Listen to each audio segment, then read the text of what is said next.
quite important, and I appreciate that, Scout. I joined in, but I shared it with some of my teammates as well as the organization and everyone else in Boston. If you guys will have me back, I plan on re-signing here next year. So I appreciate it. Obviously, we know now looking back that didn't happen. He ended up signing with the Brooklyn Nets for the 2019-20 season. But to understand why his short time in Boston never worked out and how he even got there in the first place, we got to go back to where this all really started that put him in this position, which was these 3 years with the Cleveland Cavaliers. Kyrie Irving was drafted by this team, and his first few seasons in the NBA, they were a bad team. This is when LeBron left. As we know, LeBron comes back. They trade for Kevin Love as well. They get to the NBA Finals. Now, Kevin Love got injured early in this playoff run, so it was really him, LeBron, and Kyrie who took the team to the finals. Then Kyrie Irving got injured early in the beginning of this finals. They end up losing. They come back next year. They win the championship. Then the year after, they go back to another NBA Finals. This is when Golden State gets Kevin Durant. They end up losing.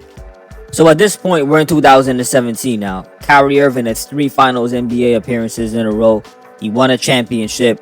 In that championship run, him and LeBron James were the only ones in NBA history to both score 40 points in a finals game.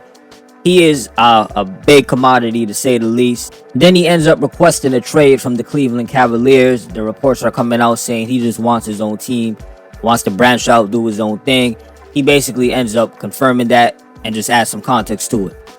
It's like I'm trying to put that to bed so I could continue to build my own legacy. But I'm continuously reminded over and over again, yo, you left Bron, how can you do that? You got his fan base, you got my fan base, you got team fan bases going at it. Yo, why couldn't this work? I asked for a trade because I was looking for something different.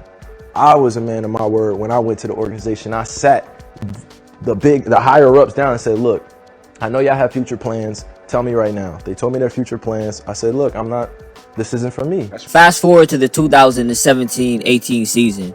Jaylen Brown is in his second year. Jason Tatum is a rookie. Kyrie Irving, as I was saying before, 3 finals appearances, 1 championship. He's looked at as the guy who is now going to lead this squad and help these players develop into the star players that they could be. Gordon Hayward, the season before, he made the All-Star game. He was averaging 22 points per game, two-way player. So this is all playing out. Now, I'm going to be honest, and this is not me just saying this in hindsight. When I saw this team forming, I didn't like the cohesion of it. You had 4 guys who, to me, were more ball dominant than playing off the ball. And to make it worse, I didn't see who the point guard was on this team. Who was going to be the floor general to bring the ball up and just play true point guard, because you already have enough people who want to score. Now, here's the thing. Early in this season, Gordon Hayward got injured. He was out for the season and the rest of the playoffs. Boston Celtics, even despite what I just said in everything, they win 55 games. They're second in the East, and they make the Eastern Conference Finals. However, Kyrie Irving himself got injured later on in the season, and he ended up missing the playoffs himself. So a young Jason Tatum and Jaylen Brown, Jason Tatum in his rookie year, Jaylen Brown in his second year, take the Boston Celtics to the Eastern Conference Finals, and ironically, they end up losing to the Cavaliers. In 7 games, I should add. 1 game away of making the NBA Finals. So now this is where things are getting a little bit complicated, because you're looking at this duo, this young talent, saying, wow, with no Kyrie, no Gordon Hayward, when they have the ball among themselves and the team is orchestrated around them, this is what they did. What's the future like? What could be the potential? So naturally, Kyrie Irving is starting to look like the odd man out a little bit. The following season after, things don't get any better. And right away during the beginning of this season, before December even hits, there's this quote and this whole article going around with Kyrie Irving saying that they need more veteran presence. Here's some of what he said.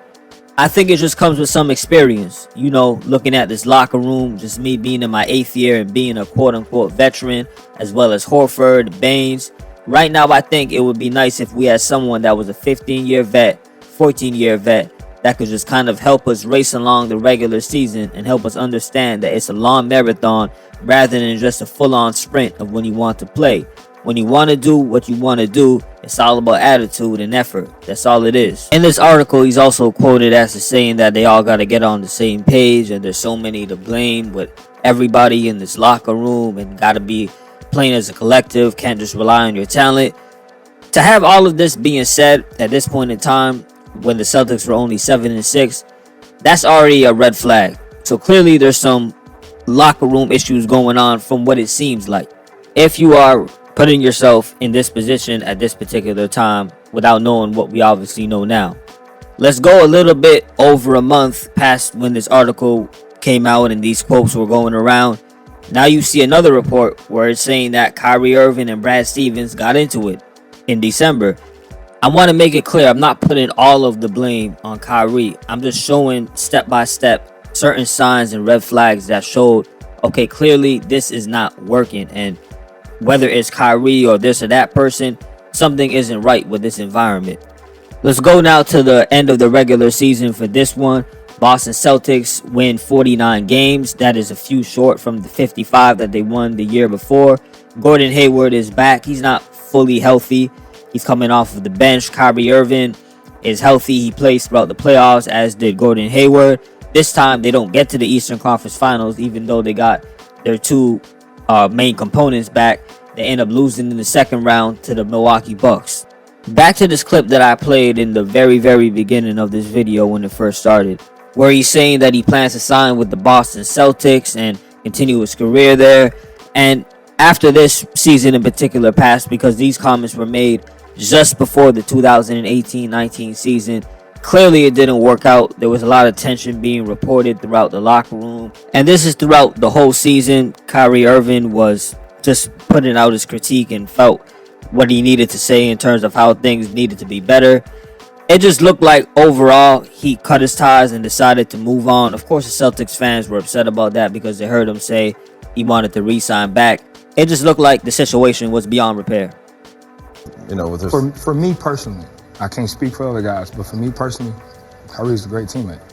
You know, I've had sit-downs with Kyrie where, you know, things for me probably wasn't going so well, where he was pulling me to the side. And it wasn't even about basketball, you know. Everybody knows what I went through with my mom, losing her and everything. Kyrie, one of the first guys to text me. That was former point guard of the Boston Celtics, Marcus Smart, in the summer of 2019 when Kyrie Irving signed to the Brooklyn Nets. And as you can hear, not every teammate had a problem with Kyrie. He said, speaking for himself personally, he really liked him. In conclusion, yes, you had a guy like a Jaylen Brown who made open remarks saying him and Kyrie didn't get along or see eye to eye when they were playing together during the Celtics. However, he defended him when he was going through that whole movie suspension and putting out that link. And Kyrie Irving has expressed that during his time on the Celtics, and this is as of recently, he was going through a lot of personal matters, and it led to him trying to find a way to vocalize his opinion. He also made similar remarks when he was talking about regrets when it came to leaving LeBron. So overall, I think that's pretty much the whole story. Let me know what y'all think. Comment below. Did I miss any other pieces of information during this time? Peace, and as always, salute for listening.